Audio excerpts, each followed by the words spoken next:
Cage Minds. We got Steve Machine Garcia joining us. How you doing, sir? I'm doing good, man. Just finished up a hard practice here at Jackson Wink. Bellator 174, 3 weeks notice you're taking a fight? 3 weeks, yeah. 3.5 weeks. Got a call on a Monday. Was just hoping for just a fight. I was like, I didn't expect it to be a 3-weeker, But I'm ready. I'm ready every which way. Doesn't matter who it is. I'm gonna go in there, take it, and I don't plan on losing, bro. So we're gonna go in there. We're gonna take it to him 15 minutes in his face until either the ref stops it or I get my hand raised. And this is what a lot of us have been waiting for. It's about time. You're on Spike TV. You're on a main card.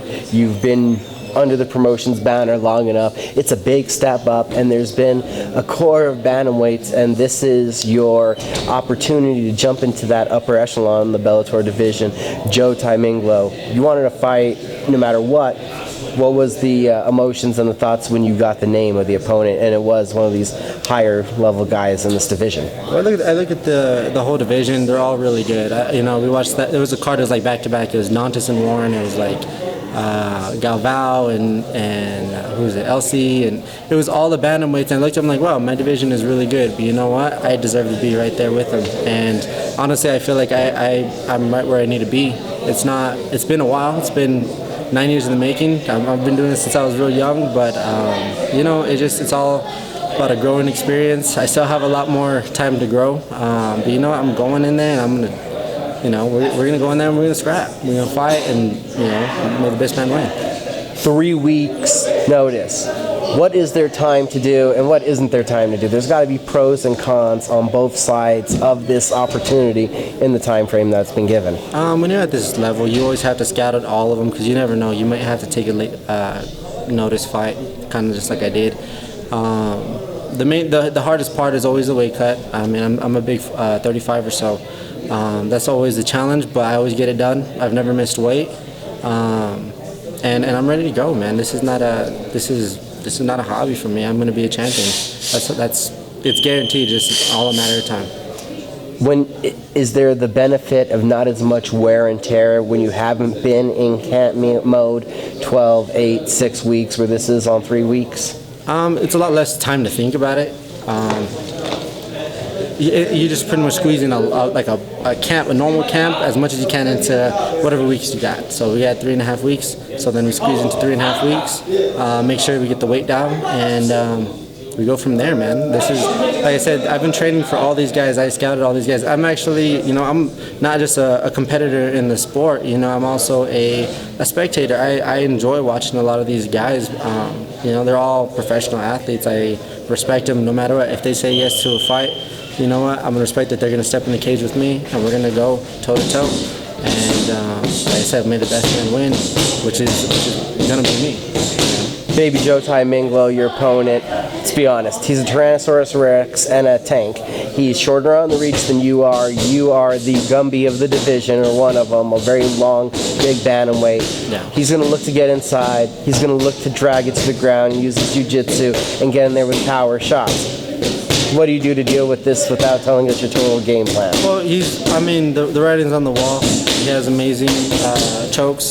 He chokes a lot of people out. I mean, he's like a really strong pit bull that comes at you, and he'll take shots just to get shots. He'll take shots just to come in. We just got to be ready, be able to hit angles when need to be hit, and stick move. I mean, it's not a secret. I mean, for the most part, like I said, I'm really long. He is really short. The two come together. He wants to get in close. I want to stay far. And he knows that. I know that. This is a good style matchup. I like, and it's against a really tough opponent. I mean, he's a veteran. He has over 30 plus fights professionally, and a huge winning record compared to the losing record. It's going to be a good fight for me. I'm happy because I'm not going against a chump. I'm going against a solid opponent. And now, having watched and studied the division, obviously this is a fight you've been thinking about for a couple of years. This particular fight, yeah, I guess you could say so. I've been looking at every fight, just like I'm I dissect and I definitely game plan on every single fighter, just because, like I said, sometimes you may get a call last minute. You got to step up. Everybody evolves throughout their career. I mean, some don't, but most of them do. And so you definitely have to keep an eye on all of them. So Bellator is one of the biggest promotions in the world. I'm happy to be competing for them, and it's against a solid opponent. You've been waiting to get back into the cage. Where have you been working on your game? What have been your focuses on rounding out yourself? Really, we had one loss against the cage, did a lot of cage work. I've always had, decent jiu-jitsu.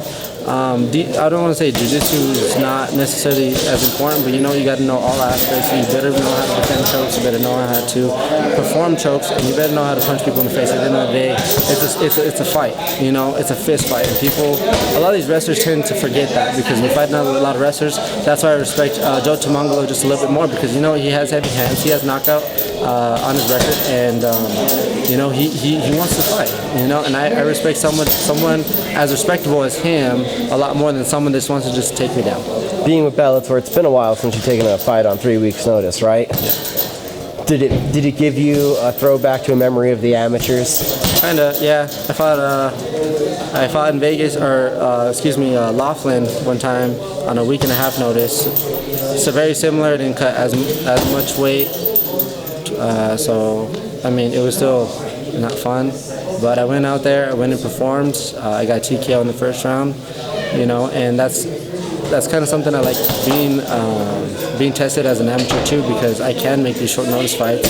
I can win these short notice fights, and I will win. Let's play it simple.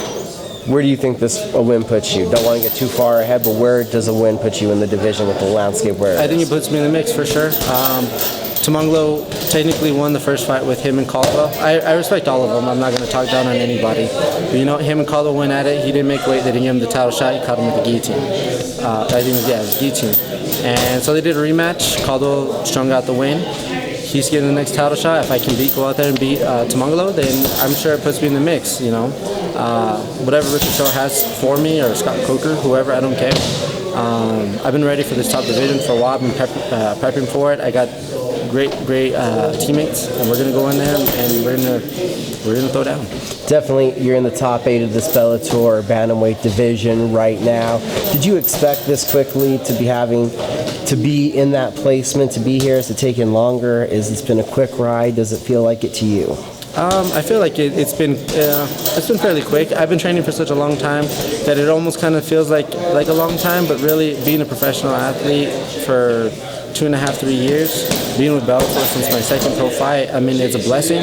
And you just got to know what you're asking for. Some people, they want more than they can chew off. And you know what? I'm glad that I came up in the Bellator ranks fighting some of the best guys regionally and whoever they put in front of me. And so it prepared me for this next fight. And being where you are in the division, what separates you from these other guys? Caldwell believes it's a scrambling. Tiamangloa has his submission. Warren has his grind. What separates you? I feel like I hit a lot harder than probably almost all of them. I have such an amazing, compared to everybody else, a longer range. And as long as I utilize it, it's money for me. So I know that those are always pluses. And then, I'm the new breed. I think Caldwell's the new breed. We're all coming up, and we've been training MMA for a while. I mean, yeah, I've had separate martial arts at separate times, but I did jiu-jitsu, and then I did grappling just all together. Then I did kickboxing, and then did boxing, and then you just mesh it all together, and then you just get this amazing sport called mixed martial arts. And you see the landscape of Bellator, how it's growing in MMA and getting bigger and bigger. And you've been on the ground floor. What do you think, seeing the growth of the promotion? It's very exciting. I'm happy. We're on Spike TV. It's a huge, channel. Viacom is one of the biggest organizations out there. I'm happy to be part of it. Everybody, even the staff at Bellator, they treat me really great. I respect all of them, and we're here to get better. This is, like I said, this is my career. I'm here to fight. We're gonna, get to the top. What were the family reactions to knowing this time you'll be on Spike TV, that we're all going to get to see you? Everybody's pretty stoked. I was stoked too. I just, you know, I don't look at it as, oh my God, I'm on the main card. Oh my God, I'm fighting a really good guy. I'm going in there, I'm looking at the guy in the eyes, and we're going to go out there, we're going to fight. He's a man, I'm a man. We both bleed. You know, there's nothing special about him, there's nothing special about me. We're just going to go out there and we're going to fight, and we're going to throw down, man. This is how we do it. As a young man, as a martial artist in your journey, constantly growing, constantly evolving, where are you at mentally right now? I know things have changed the last 6 months since the last fight. Where are you at, and what's the mindset heading into this one? No, I was happy to get back on track. I fought, what was it, 3 months ago? Fought about 3 months ago. Happy. I played a lot in that fight. Not taking anything away from him. He was actually a game opponent.